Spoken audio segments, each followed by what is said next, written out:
Hey guys, how are you all doing? And welcome back to another episode of Mountain Blade Bannerlord. Today we're going to be doing a strengths and weaknesses guide on the kingdom of Vlandia. And as you can see straight off the bat, this is why you don't mess with Vlandia. I swear they are the only faction that fields armies this big. They've got so many lords in here. 1, 2, 3, 4, 5, 6, 7, 8, 9, 10, 11, 12, 13, 14. They've got 15 lords together and they're fielding an army of 1,700 men. So if that is not a reason enough to not mess with these guys, I don't know what is. But in all seriousness, no. That was just by chance. I just happened to spot them there. I thought that was quite funny. And they're going off to besiege Lagata. So, strengths and weaknesses of Vlandia. Now, obviously, that being said, straight off the bat, they field very big, very strong armies. That is one of their strengths. They are one of the few factions that generally are quite good and quite on it when it comes to forming and utilising their armies. You do see most of the other factions, obviously, they form their armies, but they never form them this big. So they never form them together. They usually form multiple separate ones. Whereas when Vlandia forms an army, they do so with the sole intention of winning wherever they're attacking. And usually it's Britannia on the other end of that stick. And yeah, they end up losing a lot of their territory. So yeah, that's one of their strengths, definitely. So they are very good, very strong fielding armies. Now the other things we want to look at with these guys is their troop tree. So that's going to be the first thing we're going to have a look at, and we're going to view the strengths and weaknesses of their whole entire troop tree.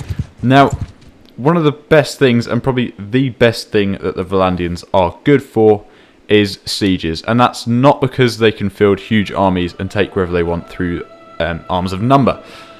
But it is due to the fact that their troop tree and their forces are just best suited for sieges. Now, they have crossbows, which are high damage and long range. Very accurate as well. So these guys, they've got high armor as well, sorry. So these guys pack a punch, they can take a hit, they've got the range, so they can sit really far back on the battlefield and still hit their targets on top of the walls. And when they hit their target, they're hitting with some major force. Those crossbow bolts are not to be messed with, they do so much damage. The only downside is these guys are slow at reloading. But the Vlandian sharpshooters are probably the best crossbowmen you're going to find, and they're absolutely fantastic in sieges. And then if we have a look across here, we have a look at their infantry tree. Now, just their bog standard melee and shield infantry, you get down to the Vlandian sergeants. These guys are fantastic infantry. Not the best, but they're pretty damn good. They've got a cool little cape on them as well. I can't really spin them around, but as you can see there. But no, I'm kidding. They are really good. So they carry a spear. These guys, as a whole faction, just like the Britannians, these guys are fantastic against anti-cavalry. All of their infantry do have some form of polearms, even the Vlandian footmen. The only ones that don't are the recruits and obviously the crossbowmen, but as soon as you get to Vlandian footmen, we're looking at polearms and swords and shields straight away, along with these guys. And then if you head down the spearman route, you get some proper good quality spearmen. And not just that, you get one of the few actual units in the entire game that has these, but you get pikemen. And these guys carry fine pikes with them. Absolutely fantastic men. And again, brilliant for sieges, attacking and defending. If you have these guys and the Volgiers in a defence, as you can see, that is a nasty weapon. They've got the distance, so they can hit enemies at range. So if they're climbing a siege tower or climbing ladders, these guys will hit them before they can even get close to the top. And the same goes the other way around. As they're climbing ladders, they can hit the enemies before they're even in range of the enemy attacks. But they're not just good for sieges. These guys are amazing on the field. If you can get these guys behind a good shield wall, they will mess up the enemy. They seriously pack a punch. You got Volgiers and pikemen. Pikemen definitely more suited for cavalry. And if infantry are charging towards them, very strong against that. But the Volgiers probably better against infantry, and the pikemen better against cavalry, is what I would say. And then you've got the billman, who's kind of in between the two as well. He's got a short bill, so not as good distance, but still a very good one weapon that you can use against both infantry and cavalry. And then the spearman is the only one that has a shield, so again, very good for a shield wall, and he still has the long spear with him as well. So that's another one of their strengths. They're amazing against anti-cavalry, and most of their units are very well equipped for sieges, either defending or assaulting. You've got your good infantry for storming the gates, and you've got your excellent two-handed infantry here for climbing the ladders and the siege towers. And then you've got your perfect sharpshooter ranged troops with their crossbows, just completely capable of tearing down the enemy, either defending on a wall or assaulting the enemies on top of a wall. It doesn't matter, these guys will tear them to shreds. They're absolutely fantastic at their job. And then as we move on to the final unit, which is I'm sure why most people pick Vlandia, is their cavalry. Now they have very, very good cavalry. Not the best cavalry in the game, not by my opinion. That title is definitely held by the elite cataphracts for me. But you get the elite Vlandian vanguards, which are just fantastic. They are really strong horsemen. You can even dismount these guys, and they make brilliant infantry as well. They're just all round great. So another strength, obviously, of Vlandia is that they have very, very good cavalry, and they have very good anti-cavalry as well. If you ever get into the kind of situation you're fighting a civil war, it'd be very interesting, because you kind of, both of your strengths, you outmatch each other on both sides. Your infantry are great against your cavalry. I mean, your one strength being your cavalry, you can't really do much against in the field. So most armies would just lose against each other most of the time. It'd be quite interesting to see. And then if we can find, they have, yeah, here we go. Really easy to acquire. In fact, I found the Vlandian elite units, their noble units, are probably in the game the most easy to acquire units. Every faction, like I said, has their own unique unit. These guys being their Vlandian banner knights. These guys, which again are insanely good cavalry. They are absolutely brilliant cavalry. In fact, all of these guys, even the squires, are brilliant. They have their simple spears, and they even carry, well, these guys carry a mace. I'm pretty sure they don't all carry, yeah, they go straight to a sword, and then they just become their, oh no, he's got a mace too. So I wonder, does he have a mace? No, he's got a sword. So they move through sword and mace, but the Banner Knight does carry a sword with a Vlandian lance. So that lance deals a huge punch, especially if he couches that. He'll tear through the enemies as he charges through. But these guys are heavily armoured. They look awesome. All round, they just look brilliant. And yeah, they pack one hell of a punch against their enemies. So as far as cavalry goes, they're brilliant. But again, they are very good at anti-cavalry. So you got to watch out, and you kind of have to balance it between both things. But yeah, like I said, these guys are also brilliant dismounted as well. So if you needed these guys for a siege, they're still completely able, completely capable troops. They're quite hard to take down. Very good armour. Very, very good armour.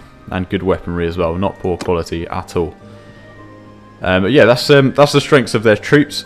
Now, as far as location, and we're looking at their territory and where they are on the map and how strategic their land is. Usually these guys are only at war with, occasionally they're at war with Sturgia, but mostly just Britannia. So, you know, if you're not too used to the game or you want to avoid conflict as much as possible, Vlandia is a really good faction. It's very rare that I see their lands getting taken from them. You know, occasionally they might lose Sargo or probably this Ormondfard Castle. These are probably the only locations that I've ever really seen them lose, to be honest. They're very, very strong. They're very good at keeping their own lands. Usually they just go out and take other people's lands. I rarely see them get taken over, to be honest. Maybe, yeah. God, I don't think I've ever seen Vlandia fall back too much. They're just a very strong faction. They're in such a good situation as well here, because they're only really bordering the Britannians, and they know how to handle Britannians. They might have a threat from the Empire here, or maybe the Azerai, but not really. They can only really come through at Sargo, otherwise they'd have to go a hell of a long way round to try and attack the other side, but they'd have to go through Britannia first anyway. So it's a very well situated faction, very few enemies that you're looking at dealing with straight away. So in that sense, it's quite a secure place, especially if you want to build up a trade empire or just kind of build yourself up. This is a really good place to do it, really good faction to do it with. You won't lose your lands if they give you any, and you probably won't get taken prisoner too often unless you're going on the offensive. So it's very, very tactically secure, very good place to be, and there's not many ways of taking away its economy, so you can't really narrow down its pastures in and out. There's a few areas like in the mountains which you could probably sit on and stop caravans from moving through, but that also works the other way. with them being able to push through these tight gaps as well. But then also you have Charas up here, which is completely open and free as well. So yeah, it's a very well positioned faction. Now we're going to move on to their weaknesses. Now I'd say probably the biggest weakness of these guys is their lack of archers. So although crossbowmen are fantastic, they are really only good for sieges, and if you're dealing with a fast-paced infield or forest battle, you're going to want your archers with you, and these guys don't provide any. There is absolutely no archers in their troop tree, and there's no horse archers, which is the other weakness of theirs. So you have no options of archers, you only have your crossbowmen, and at that you only have your one unit. So there's very limited ranged troops, and as well as none of these guys carry javelins or throwing axes. In fact, I don't even think the footmen do. The sergeants even, no. So none of these units have any real ranged weapons. It is just their crossbowmen. That is the only range you will have with this faction. And that is a major, major weakness of theirs. But if you can kind of balance that, obviously if you can be multicultural and use other factions' troops, you can balance that out. If you've got Britannia right there, so if you could get their ranged troops on your side, you'd be fine. You'd have exactly what you needed.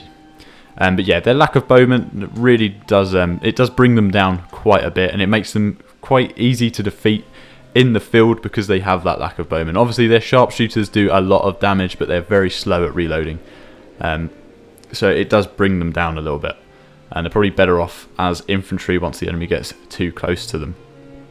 They're still fantastic and they'll still do their job, but when it's more fast paced and you're not moving slow or holding positions, then you're going to want those bowmen with you who can just keep popping off arrows here and there. And like I said, with the horse archers, there are none. You have no horse archers, and your horses don't even carry javelins or anything like that. So your cavalry has no range, and you will get no horse archers from these guys, which, depending on how you play, could be a massive disadvantage, or it could benefit you more. And just focusing on having 3 formations, your infantry, archers and cavalry might be easier, more like warband, just might be simpler, easier to control, especially if you're not too used to horse archer tactics, then it will benefit you massively there as well.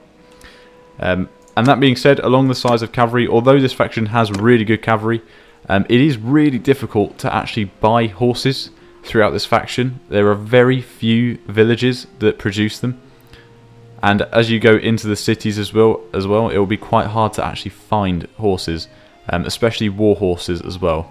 And when you do find them, they usually have quite high prices. We'll head over to Gale End and then Pravend and see if we can actually find any, so I can give you an idea of what they look like, what they cost, and what sort of availability we're looking at. So if we head into the trade tab, okay, I've been proven wrong there. So they do have some cavalry here, but not a whole lot. 3 war horses, that's quite a decent amount, to be fair. You might not find that many in most other places, but as you're going from village to village, you definitely won't find too many horses, and they are very expensive as well. Now I think that's saying it's quite a good price for them. I'm not 100% sure that it is, but usually are quite expensive compared to other places where you can get them a hell of a lot cheaper. We'll head down to Pravend to see if I can show a little bit better. But as you can see, going across all of these different villages, there really aren't any villages that provide horses. There might be 1 or 2. I'm not 100% sure. So we've got 1 there, 7th up the north, but so far that is the only one that we've really found. We've gone here, so let's have a look in here as well. So here we go, that's a better example. So we've got 4 horses there, 1 war horse, and as you can see, very high price. Those are saddle horses. They're supposed to be very cheap to buy, but they're incredibly expensive here. And it's 2,000 for 1 war horse. So as far as actually obtaining cavalry and obtaining horses in this place, it's very difficult and they're very expensive. So that's one thing you want to consider as well. Especially as one of their main focuses on the battlefield are their cavalry, and you want to be able to field as many of their knights and squires as you can. It's going to be quite expensive to actually get those troops together, and especially upkeep on them as well. But just having to pay that much for a single horse is something you want to consider. So you would want to obviously travel elsewhere. Britannia, if you can find horses here or donkeys, you can make a lot of money, and they are very cheap. But again, Britannia doesn't actually hold that many. You get a lot of Britannian ponies, but I don't think they class as war horses, so they're still quite difficult to obtain. You might be better off travelling throughout the Empire to find them, to be honest. the Imperial coursers, or if you could, head over to the Khuzait Khanate, but that is obviously a long way. The Azeroi, again, they could be a decent place to obtain some. I'm not entirely sure. I never go there to really get horses, but they do have their Azeroi war horses, which are some of the best, I think. So again, another good place you can travel to, but definitely you don't really want to travel around here to buy your horses, and you want to avoid buying them from these places because they are very, very expensive. They are very, very expensive. And yeah, I haven't really found any other village apart from that one up there that has horses, so I think that might actually be the only one that does, which just goes to show you how hard they are to acquire here. Yeah, I think it actually is the only one that has horses. Unbelievable. Yeah, it is. So yeah, there you go. I think we've covered more or less everything. So their biggest weaknesses obviously being their lack of archers, lack of horse archers, just lack of ranged in general. Difficult to buy horses. Their terrain as a whole, quite easy to fight on, very open fields, or you get these valleys, but again, quite easy terrains to fight in. Their settlements, quite easy to defend, and your main enemy being the Battanian forces here. So quite a good force to actually go up against because they're not too on it. They're quite easy to take on. In the battlefield, they're potent, they're quite strong, quite difficult to defeat. But as long as you've joined with this faction and you stick with an army or form an army of your own, you can farm a lot of experience from here. You can get, you can take over a lot of land quite early on in the game with Vlandia. They're just probably one of the easiest.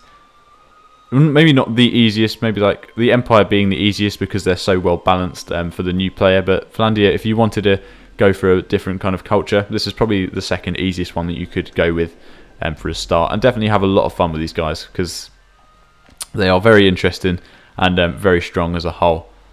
But ultimately, yeah, that is the strengths and weaknesses of the Vlandian kingdom. You get a lot of good lords and ladies here as well. A lot of eligible ladies that you can marry as well. They've got some very good skill sets. And just generally as a whole, if you're going to capture land here, or if they're going to give you fiefs, you're generally going to earn quite a lot. Because, like I said, they don't really get invaded. So most of their castles and cities, they build up a lot of prosperity over time. Because they just don't ever get attacked. Their villages rarely get raided. So if you want a lot of money just kind of sitting around not doing much, then this is definitely the place you want to be and earn a lot, because they will have a very large income for you too. So there's probably a lot more strengths than there are weaknesses for this faction. But their main weaknesses, they're not the best in the field. They're good at sieges, they're absolutely fantastic at sieges, but actually fighting in the field, this is not the best faction and you're not that safe.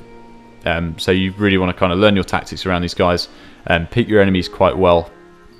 But as far as sieges go, you should absolutely destroy the enemy, and especially defending as well. These guys are fantastic defenders, very difficult to get past, especially their pikemen and billmen. Very, very difficult to get past. You'll get headshotted by a bloody sharpshooter from 3 miles away from the actual city. They are fantastic troops for defence.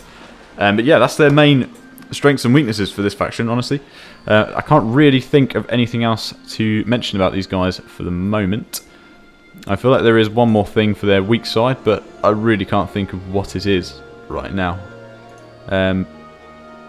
It could be along the lines of, because they obviously do attack Battania, and as you can see here, they've captured Maranath and Seonon. You will find, or at least I have found in my experience, that a lot of their lords, they're actually quite hard to find. I know we found an army there, but as you can see, they were all involved in that. And as far as I've found it, they're quite hard to actually just find roaming around, unlike other factions where you'll find a lot of guys just going from one place to another. These guys are actually quite hard to find, and usually they're all the way off on this side of the map or in Battania doing their own little thing, and usually within an army as well. So they aren't too available to help you out or for missions and things like that. They're quite difficult to find sometimes. But other than that, guys, yeah, that's it. I'm going to go ahead and end the episode right there. Yeah, I can't think of anything else to really bring up. Those are the main strengths, main weaknesses of this faction. If there is anything else you'd like me to mention, or if there's anything you think I've failed to mention, please let me know down below.